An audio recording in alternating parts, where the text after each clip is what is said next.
in this room knows that Argentina has great potential, and that also on the world stage it underperforms dramatically, right, according to its potential, natural resources, human resources, and so forth. So it has serious problems. But tonight I'm going to be focusing more on the issue of solutions, right, rather than lamenting and coming up with a litany, right, of all the problems and so on. But nonetheless, some context is a good idea to give a sense for where Argentina stands on the world stage. In some ways it's doing fine, in other ways it can improve, and in many cases having other models to compare Argentina to is illuminating both of the problems and pointing toward possible solutions. So one way of trying to assess where countries are, this is a tool that's used by many business professionals, is a doingbusiness.org site. And what they do is they have teams of social scientists, right, who go in, who are experts in business, and they try to measure all sorts of dimensions of business activity.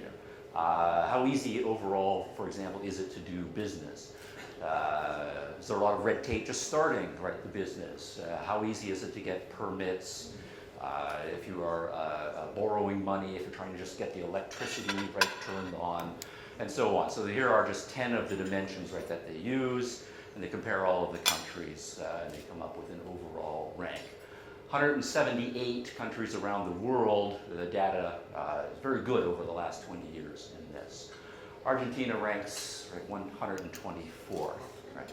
And it's probably not news to you, right? You all know how difficult, right, it is to do business in this country. But that is to say that Argentina is in the bottom third, kind of the high end of the bottom third, if that's a consolation prize. Right? But nonetheless, there's 123 other countries in the world where it's easier to do business, and in some cases significantly, right, easier to do business. Keeping company with Brazil at 120, Pakistan 128, Ethiopia at 132nd. So that's the company internationally that Argentina, right, keeps. I want to give you a little gift, though, to put Argentina in contrast to some other countries. Here, take one of these, please, and pass them around.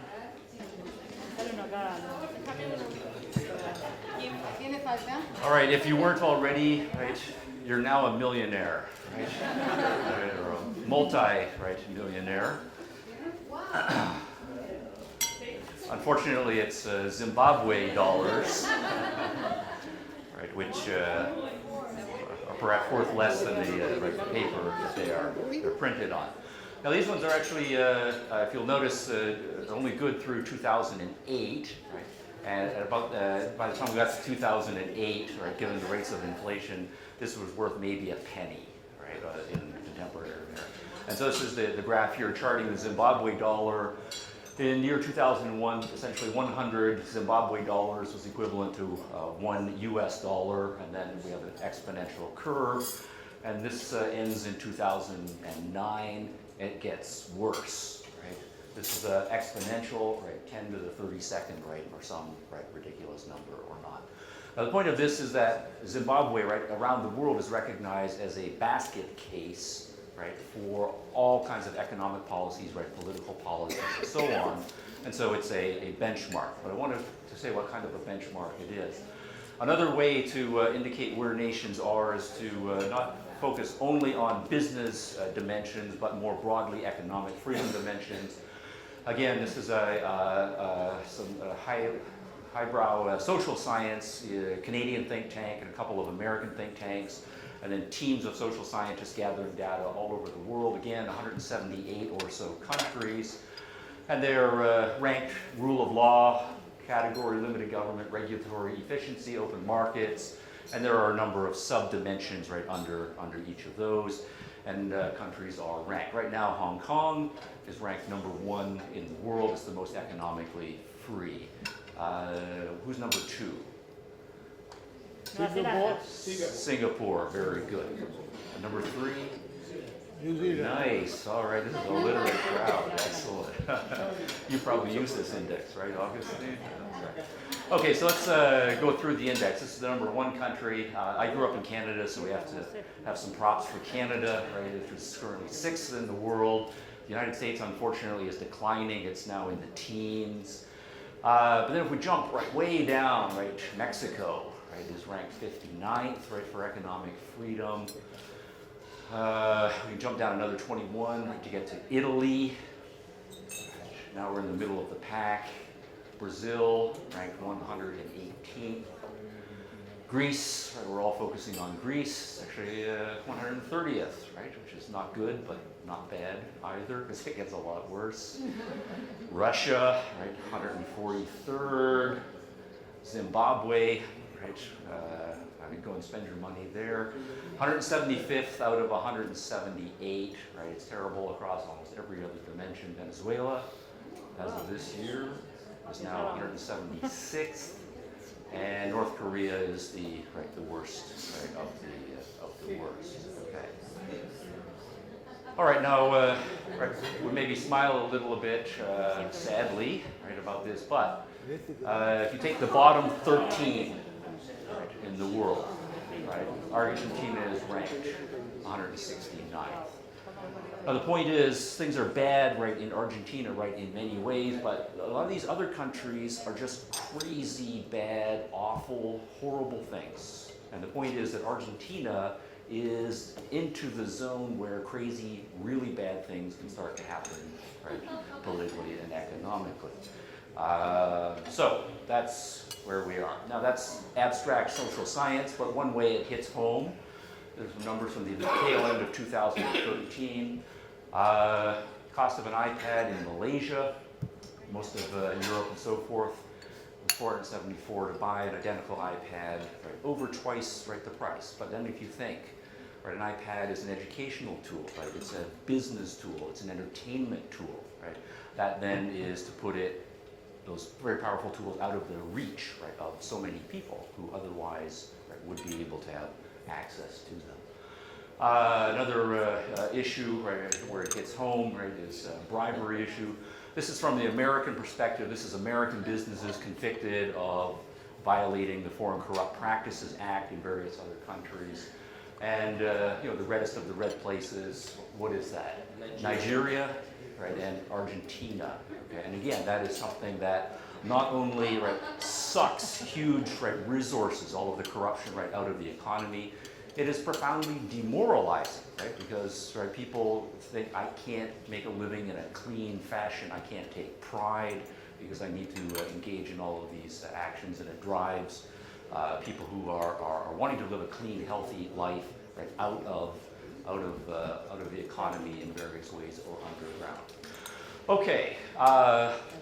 Let's try not to be sad for the rest of the talk. Let's try to think about some solutions. I think it's easy to be depressed. A certain amount, I think, of cynicism is healthy. Right? There's a lot to be cynical about.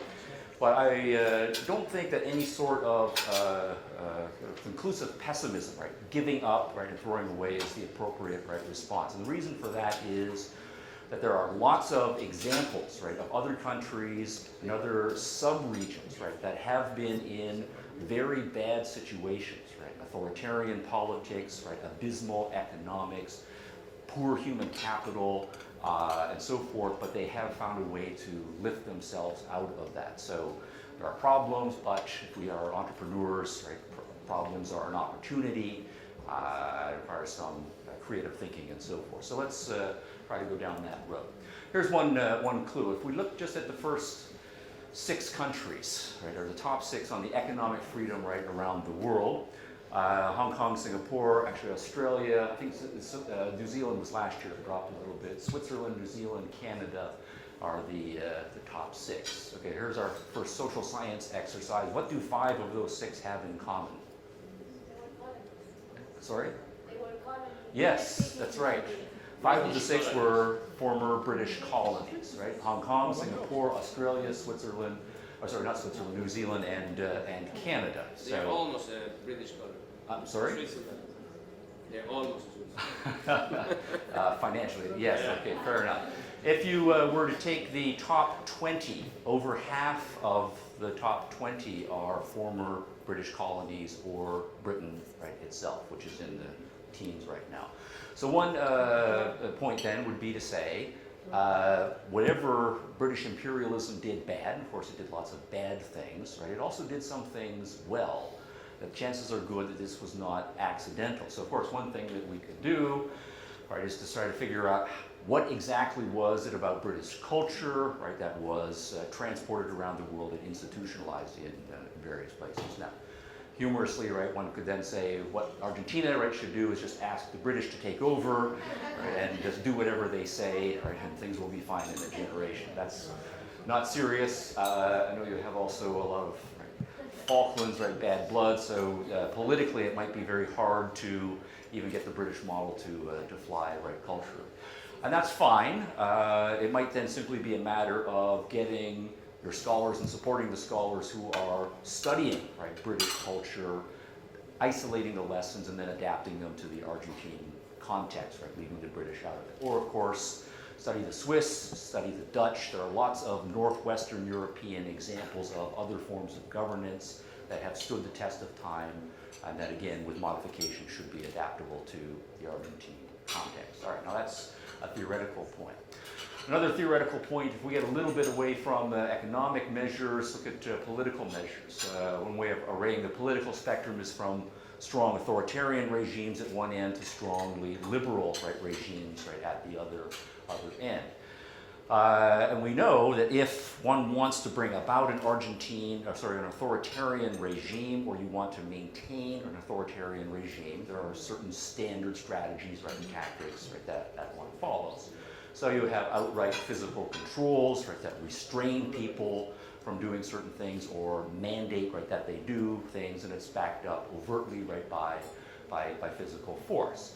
Also, a lot is done implicitly, just through fear. Right? People are afraid to try certain things because of the authoritarian regime, afraid to say certain things, and so they stifle themselves. So they could, in principle, do things and perhaps, right, get away with it, but an enormous amount of energy is sucked out of the culture just through the authoritarian regime, and that's a very useful tool. Outright bribes to cronies in the business sector or in the government sector to make sure that people who are friendly to the regime get the goodies of the regime, and they then in turn support the regime. Populism is a form of bribe, right, where you just take lots of money and goodies and you give it to lots of people, right, very loudly and showily, knowing that they, even if you have a democratic sort of form of government, they will continue to vote for you because you are the ones, right, giving them the goodies, and that is again a calculated strategy. And of course there is ideology, right? There are any number of people who are true believers in authoritarian, right, political systems. They think it is the right thing to do, or at least they agree with it to the extent that they're not going to question, right, it and actively oppose it. So ideology is a very powerful force, and that then in authoritarian regime is reinforced in the schools, which of course are run by the authoritarian regime, the media of communication, which are controlled, and so forth. And so you get a self-reinforcing system. Now at the other end, right, the liberals don't believe in using any, right, of those except for ideology, but it's a different ideology, right, as a matter of principle. Right? Instead, the idea here is that institutionally, we're not going to make people do anything or prevent people from doing very few things. Instead, institutionalize as much freedom, right, as is possible, and then people will initiate, right, making their own opportunities, or you will unleash a certain amount of energy that will create spillover opportunities, right, for lots of others. And then the ideology that goes along here is also critically important. People have to believe, right, that it's right, that they call the shots on their religion, on their business, and their family affairs, and so forth. And that they take a certain amount of pride, right, in making their own, right, way in the world. And that then is reinforced, right, by the liberal regime. So the problem that I have, or maybe I should say the challenge, right, that we have in a country like Argentina, right, which is tilting significantly, right, in the authoritarian direction, right, is that the authoritarian side has a large number of tools, right, in its toolkits. Right, and it has thinkers, you mentioned Leclerc, right, and others, who are very sophisticated, right, and others in deploying, right, these tools and giving them ideological, right, justification and practical, right, advice. There's lots of very smart people, well-read in history, right, in politics, both theoretical and practical. And there is a moral and philosophical justification, right, that goes with it. And they do currently control, right, the organs of dispensing favors, right, in various sources and so on. So that's what has to be opposed, right?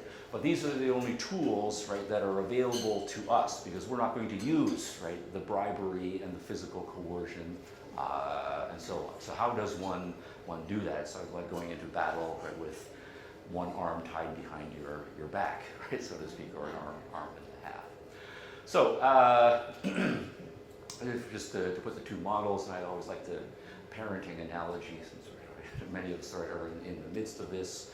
Right, if you think of politics as very broad, abstract, difficult to wrap one's mind around, but the family unit is like a political unit. We do know that different parents use different styles, and it's very tempting, right, in many cases to resort to authoritarian techniques in the short term, and then to get trapped in them, and then to undercut your child's capacity to develop appropriately.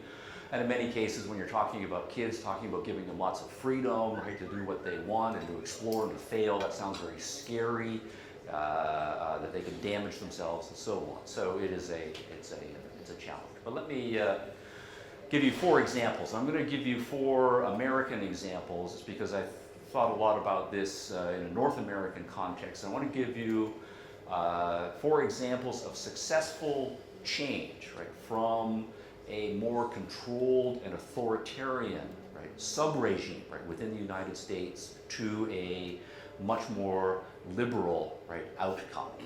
Of course, in other areas, right, the United States is moving from being more liberal to more authoritarian, so it's a very confusing, right, many subcultures, right, ongoing, right, experiments across many dimensions here. But here's the first one, and it's an instructive one, because this was in the midst of a war, right? The Vietnam War, when the anti-draft movement, right, took on. People were being conscripted. It was a life and death battle. You had a huge, well-grounded ideological outlook that the United States is fighting a life and death battle against the Soviet Union. Nuclear weapons are involved, so of course we have to have a draft in order to muster the manpower in order to be able to fight it. And it was in place, had long honored tradition, right, going back centuries, right, and so forth. But, right, within 10 years, right, there was a successful grassroots movement that said, liberally, right, we should not be forced, right, to fight for our country. Maybe we love our country, maybe we would join our military, but we should not, as a matter of principle, make young people sign up and go to fight wars, right, against their will. And so it was an explicitly moral argument that was being made, right, first by a few people who then organized themselves at a grassroots level and started to put together a coalition, right, of various grassroots organizations. It spread through with students, right, across campuses who were very, right, articulate. And of course, they're the ones who are being drafted, so they are charged, right? This is an issue that hits close to home. But also with American liberals, it struck a chord with the very small American libertarian movement, right? At that time, it was part of their official platform. But the point was, partly in the coalition building, that all of these groups realized, right, that however much they might disagree with each other on all sorts of other issues, here was an issue that we do agree upon, and we can form a co-action, right, type of organization to build a national movement that by the time the 60s, right, wore on into the early 70s, was able to exert, in standard democratic fashion, huge pressure on the political administration, and then in 1973 it was, right, formally ended. All right, so that's one example, right? The use of morality, right, and practical coalition building. It can happen. All right, here's another example, airline deregulation, which came into being in 1978. This is under President Jimmy Carter's administration. One of the points is sometimes these things are bipartisan, right? Jimmy Carter was a Democrat. When he was younger, he was opposed to deregulation. And this one, the story is a little bit different. It wasn't a grassroots movement. Instead, it was a combination of two types of people at the kind of the higher level. Professional economists, right, who were working in think tanks, actually just a couple of think tanks in the Washington, D.C. area, right, who as a matter of principle studied the airline industry and made the case that markets would be much more efficient, right, at getting people around the country and to other countries, right, and so forth, than the current kind of crony system with all kinds of protections, right, that were in place by the federal government. Also, technologists, right, were involved. This was early in the computer revolution, and technologists were then able to say, with computing power, we can develop technical systems, right, that will then enable decentralized controllers, right, and so forth to route traffic right around the country.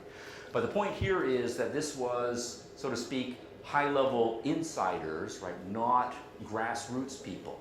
This was high-tech people and economists talking to each other, right, at conferences, and then becoming politically involved. Because they were high-level, they knew how to put coalitions together, right, within various administrations, and could then convince an administration that was normally opposed to deregulation. At least in this case, deregulation was, right, a good idea. All right, and of course, as the time thing says, right, fares have gone down, right, significantly, right, more people are traveling. Also, people are a lot safer because of all sorts of technological innovations that have been introduced at that time. Telecommunications in the 1980s and early 1990s. I remember the bad old days growing up when we had 3 channels, right, on a good day. And the telephone company, right, was a monopoly. Cell phone technology had been around for 25 years, right, at this point, but nobody was going to act on it because of the current regulatory, right, regime, which was, right, protected.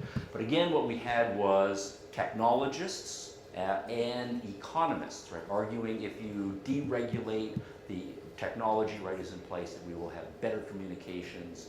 There also were content regulations about what could and couldn't be said at various points, but the thing that really drove it was the technologically informed economic arguments. And then by the time we got to the 1990s, right, telecommunications was largely deregulated. This, of course, led to the cable television boom, cell phone, right, boom, and the internet, right? And it's hard to say whether any of those things would be in shape in the form they are absent these regulations. All right, finally, the last example is just the one that I think we're at the tail end of. As far as I can tell in the United States, this debate really is over, right? One thing, this will be a test. We have an election coming up, a national election in the next year.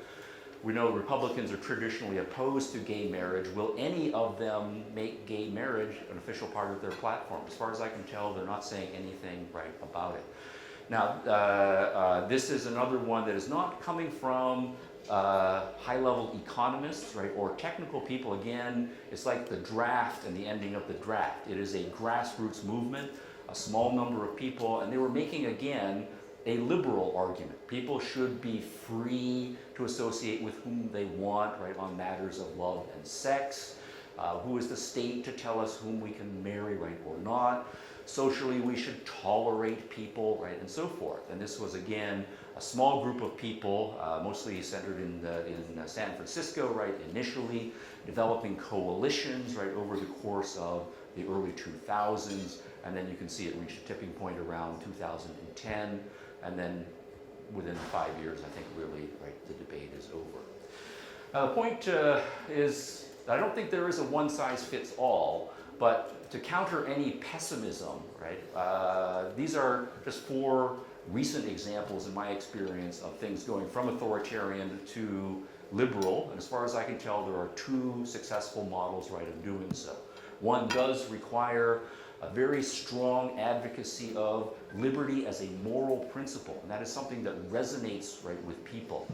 It's not necessarily that we all are going to agree, say, with, right, gay marriage, right, or the use of drugs, right, and so forth, but the liberty as a moral principle that I should be able peacefully to do with my life what I want to do, right, resonates and it works on matters of sexuality, on matters of marriage, on matters of religion, the economy, right, and so forth. So don't take that tool out of your toolkit, right? Use that one wherever, right, it is appropriate.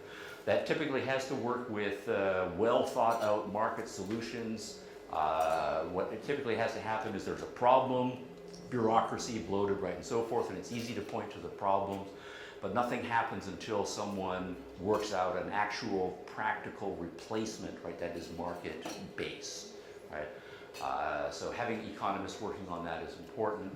And then I would say, as part of the strategy, study, right? Put your historians and sociologists on actually studying how grassroots organizations are formed, how they put their coalitions together, what kind of marketing strategies, right, they use.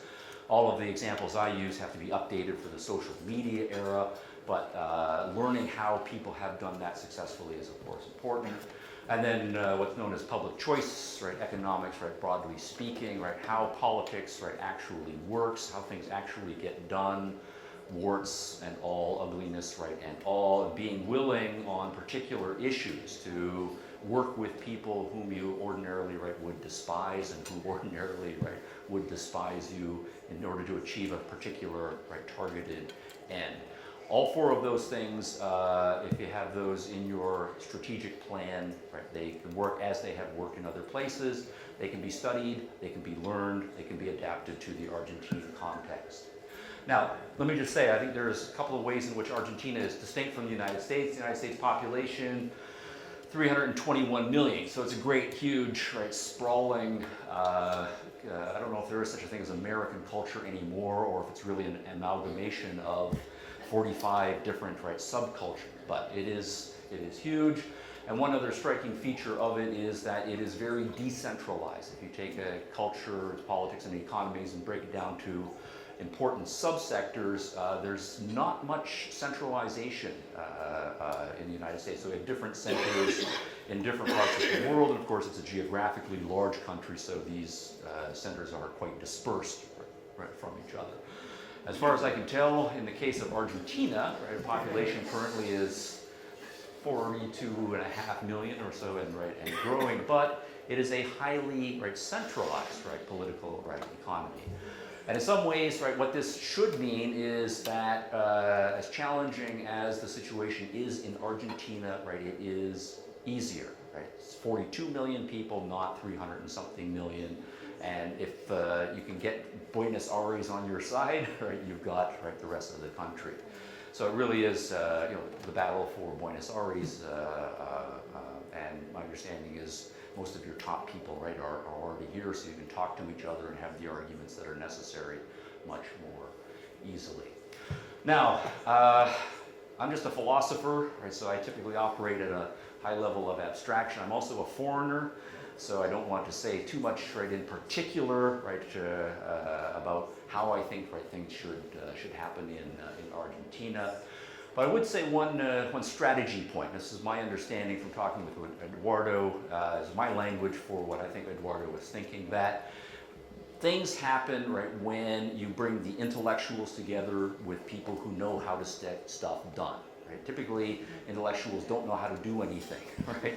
They have a particular skill set. And at the same time, people who are busy, right, running organizations, right, and busy in business don't have time to reflect, right, on history and the big picture, right, and so forth. But all cases of successful activism, reform, and even revolution have been the marriage, right, of these two.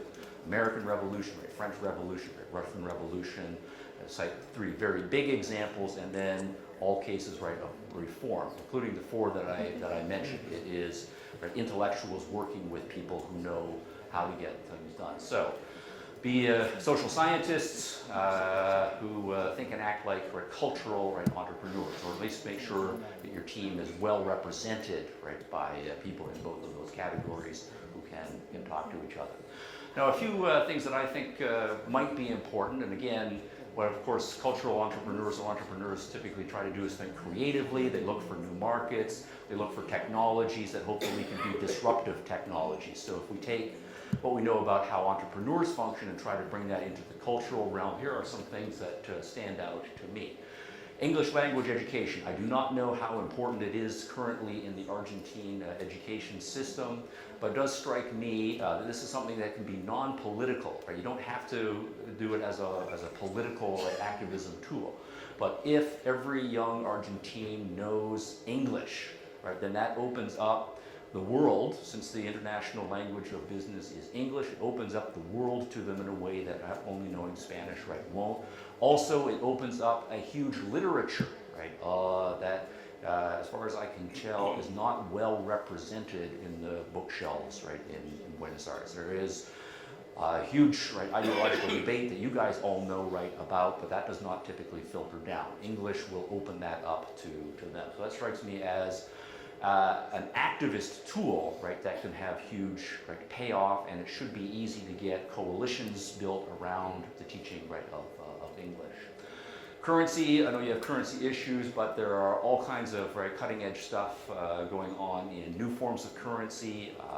Technology is seriously disruptive potential in this, sort of being up to speed on what that could mean for Argentina's battles with currency control. Same thing for election reform. My understanding, Argentina has a pro forma democracy, but in many cases it's internal and self-selecting technology that can open this up so that people have access to what's going on. Being able to disaggregate political things that are put into one package and voted on by the political representatives, have them disaggregated and people are informed upon them, and then voting methods, or at least information feedback methods that people can then fill in. And then parallel education often. Obviously, young people are the future, cliche, cliche, cliche, but we have all over the world unprecedented opportunities now, not necessarily have to reform the existing system, which is largely a monopoly, but to build parallel education systems all over the place, a variety of media and so on. Okay, now that's just to wave at some entrepreneurial possibilities. Two other things I would say under what I think of as the heading of turning enemies into allies. This is just a little bit of my knowledge of Argentine culture here. One is, I think of the angry artists, and we have them too, they're all over the world. But it does strike me that the art community, in most of Latin America, and particularly in Argentina, is very hostile toward liberalism, free markets, capitalism, and so forth. And there are reasons why this is the case. But it strikes me as psychologically very bizarre, because are not artists people who in their heart of hearts talk the language of liberalism? I want to do my thing, my way. No one can tell me what I should do in my art. There should be no censorship, freedom of expression, and so on.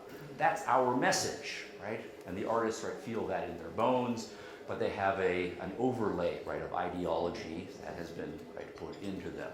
So it does strike me that this is a natural outreach point for people who are culturally on our side. I would also say that typically one of the reasons why movements succeed is through great marketing. Great marketing takes great branding, and all these things that we know from business, and that takes typically great graphics, and great visuals.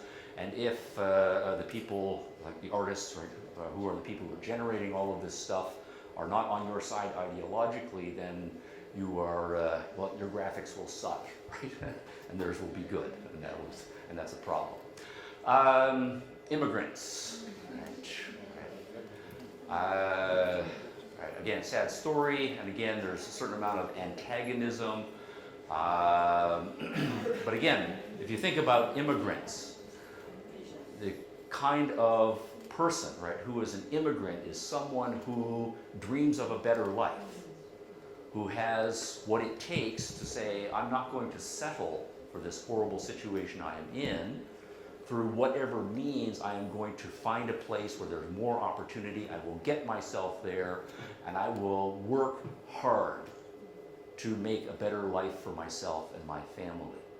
That's our kind of people, right? Now, in many cases, of course, people who come in as immigrants are very rough culturally, and there's lots of friction, right, and so forth. But I think of my case in Canada. I know I can go back to 4 generations, right? The people who were the Hickses, right, coming over from Europe. They were pretty rough around the edges, right, people. And if you take the sociological surveys of who was living in New York City in 1900, who was living in San Francisco in 1900, in most cases it was the bottom of the various barrels in Europe who had ended up there, but they went on to build awesomely great countries. So there could be, right, alliances here. One more point, this is my final point here. And again, this lofty language, right, about, right, dreams. Right? Now, I like this quotation from a French children's, right, novelist. I think it's a good strategic point. If you want to build a ship, don't drum up people to collect wood and don't assign them tasks and work. That's the authoritarian model. Right? You will do this, right, and so forth. Rather, teach them to long for the immensity of the sea. Right? Tell them a story. Tell them a dream. Get their creative imaginations, right, working in a direction, right, and then they will be energized and marshal all of it themselves. Right? You can't order around 42 million people, right, and make it work. If you can implant a dream, then you energize 42 million people who find a way to make their dreams happen. Right? That's the significant. And to go back to the previous 2 points, if you think about artists are dreamers, right? Immigrants are dreaming, right, of a better life. So there's a connection there, right, as well. And then finally, I don't know where Argentina is at the tipping point. No crystal ball particular, but it is in difficult circumstances, and we do know many countries that have been in similar situations to Argentina have gone very bad, right, very quickly. So in that sense, there's a deadline, right? But our dream, it's a good dream, so let's help Eduardo make the dream vivid and put it into practice. And I will stop there.